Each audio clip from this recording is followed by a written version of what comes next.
Joining me now is political advisor and commentator CJ Pearson. CJ, even among Democrats, only 1 in 4 thinks climate change is going to have a profound effect on their lives and where they live. No wonder Bill Gates has done a big U-turn on this issue.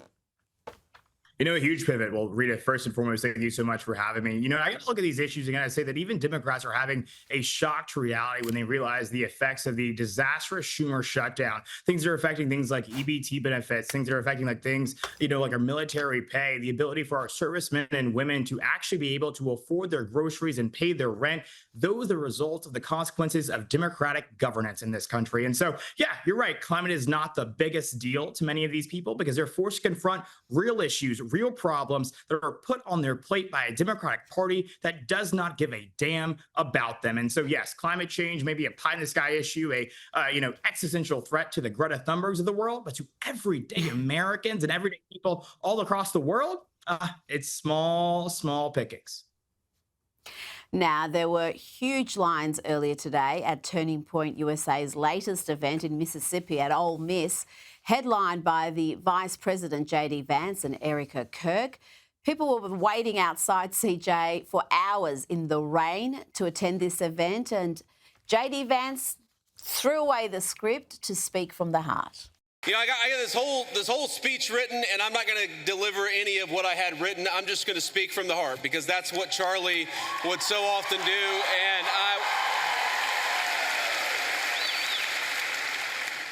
And when I think about what we lost 6 weeks ago, it feels like forever ago when I was in a meeting in the West Wing and one of my staff members came in and said that Charlie had been shot. And then I looked at my phone and I saw all the text messages and realized that my dear friend had been very seriously injured. Now, in the West Wing at that time, we actually thought that Charlie had a chance. We didn't know that he was eventually going to pass away. What a terrible tragedy for the United States of America. Because Charlie wasn't just a political figure. He wasn't just a guy who went around campus and said very interesting things. Charlie wanted you more than anything to invest in the things that were worth having, to build a life that was worth building. And that started, the most important advice he ever gave you was fall in love, get married, and start a family. And I can't honor Charlie without repeating that most important advice. And that was the message, and that's what so many people who think Charlie was spreading a message of hate seem to have missed. Most of those people, I think, have never actually heard Charlie Kirk speak, but he wanted young people to have what he was blessed to have, which is a loving wife, having a family, and building the foundations for what is a really rich life. No, you're exactly right. I think the vice president took the words right out of my mouth. Charlie Kirk lived a life bigger than him, and that was exactly his intention. And to see the crowds that we're seeing at universities like Ole Miss, and of course the tour is not stopping. We'll see them at Auburn University in just a few weeks. It shows that his movement is not just alive, but it's alive and well, and it's growing. It is, what's interesting to me that the left tried to stop this movement with a bullet, but what they actually did was grow it tenfold. And so young people are waking up. Young people are more active and energized than ever to fight for this country, to do all that they can to make America great again. And I gotta say, I knew Charlie very, very well. And I know that he's looking down on all of us with a smile on his face. And we're doing all that we can to make him proud.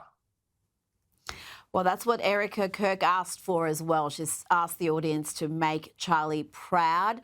She got a huge reception naturally. And she also asked the young audience to find their courage.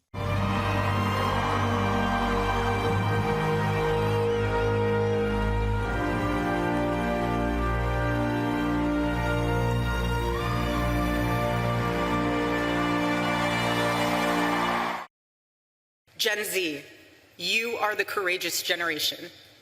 Hear me when I say that. My husband believed that to his core. That's why he went on campuses. That's why he was trying to reach you. You are the courageous generation. Own it. Make him proud. CJ, do you see it that way as well? Will Gen Z save Western civilization? I think we will. It's a heavy charge, but I think that we are well equipped to rise to the occasion to do so. I'm going to tell you, Reed, I'm going to level with you here. When I think about the issues that are dominating the conversation in our country today, the issues that are dictating the direction of this country from here on out, I am more energized than ever to fight like I never have before, because I realize that if our generation doesn't fight, we have the most to lose. It's not the career politicians of today that will lose anything. They're 70, 80 years old. They will not live to see the consequences of their own actions. But me at 23 years old, I will. My peers, they will. And so we have to fight. We have to do so. We have no choice. We have an obligation to ensure that America is just as great as the one that our parents lived in, just as great as the one that our grandparents lived in, and so that we can ensure that our children can live in a country just as magnificent as the one that as our forefathers. Now, I've got a surprise for you, CJ. This is CNN host Abby Phillips. We love surprises. She is a leftist, a Trump critic. Some would call her a hater. But yet she said this on the popular Breakfast Club podcast about how Donald Trump is so popular because he gets things done.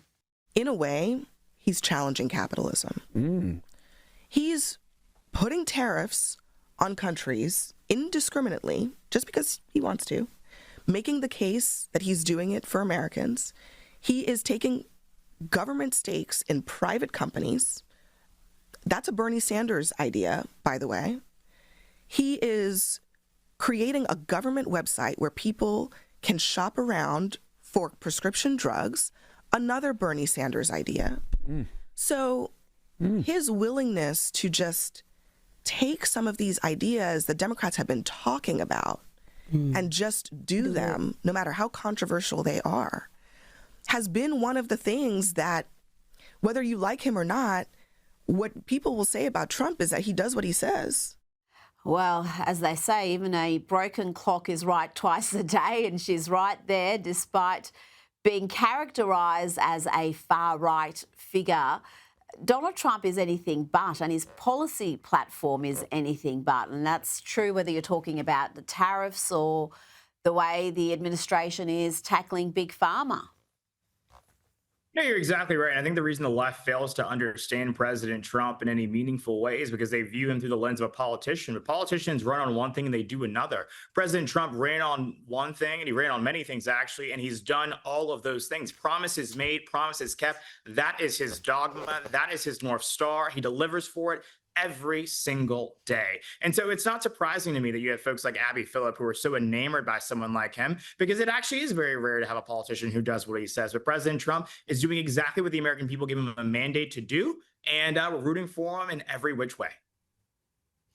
Now, let's not praise CNN too much. Let's have a look at a clip that is far more typical of what we see from Abby and her show.